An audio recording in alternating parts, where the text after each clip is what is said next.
kids, welcome back to another week of Circle of Hopes. Kids time. Well, I'm so glad to be together today. I think some really cool stuff has happened this week. Why don't I stop talking about it and start showing you?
What a joy to be together for Advent.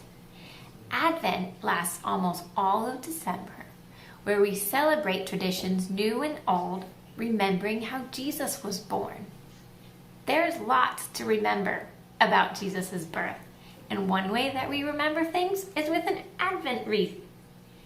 Do you have an Advent wreath? Do you know what it is? An Advent wreath can look many different ways. But the important thing is that there are 5 candles which bring light into this dark winter. We will light a candle each week to remember parts of the story of Jesus' birth. Then on Christmas Day, you'll light the center candle and all 5 candles will be glowing. It will be a wonderful way to celebrate that there's so much light in the world because of Jesus.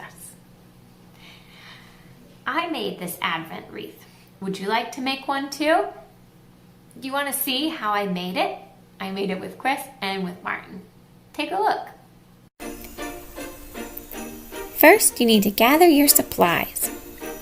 Once you've got them, you can put your foam into a basin. We used an old cake pan. Let it soak up with water and put your center Jesus candle in. Then put the other 4 candles on the corners of the foam. Next, you can cut some big pieces of evergreens to tuck into the foam. Keep going around, making it into a circular shape.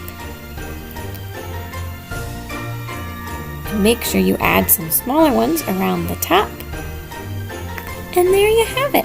Christopher added those pine cones. Doesn't it look beautiful? Maybe you can make an Advent wreath this week, or maybe you already have one ready. It doesn't have to look like this one. I picked evergreens, but you could make it out of Legos or buttons or all kinds of art supplies that you have in your house. The important thing is just the candles. So we remember that Jesus is the light of the world. Isn't that special? The first candle that we light is to remember how people waited for hundreds and hundreds of years for Jesus to come. People talked about it. And you know what?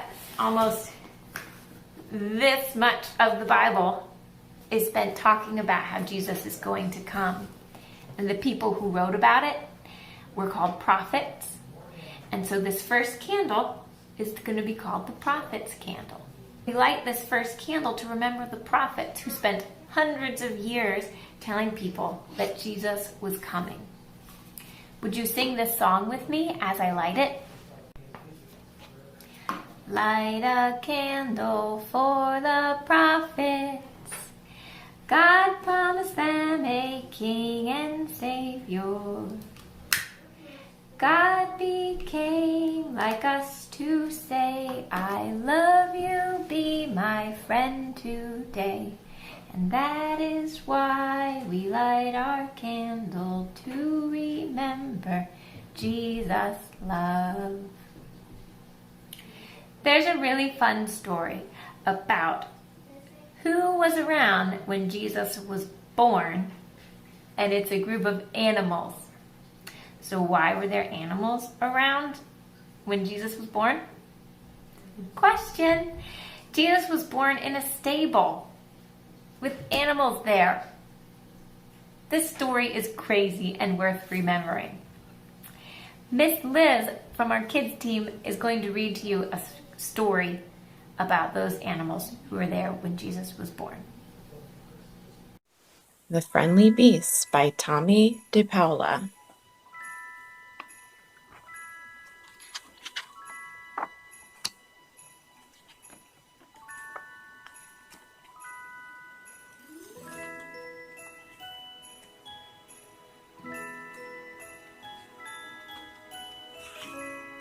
For Wolfgang and Honey.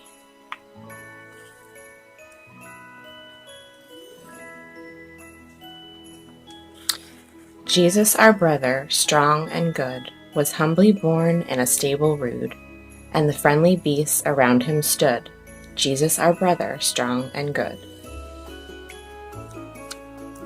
I said the donkey, shaggy and brown, I carried his mother up hill and down. I carried her safely to Bethlehem town. I said the donkey, shaggy and brown.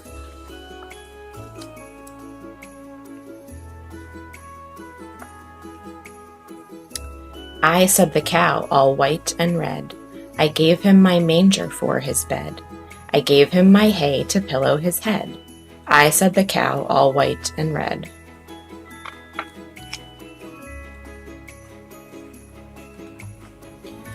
I said the sheep with curly horn, I gave him my wool for his blanket warm. He wore my coat on Christmas morn. I said the sheep with curly horn.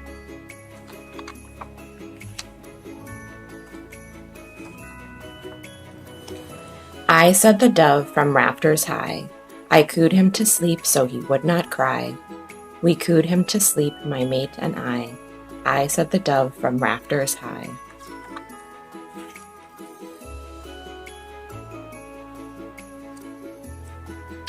And every beast by some good spell in the stable dark was glad to tell of the gift he gave Emmanuel, the gift he gave Emmanuel.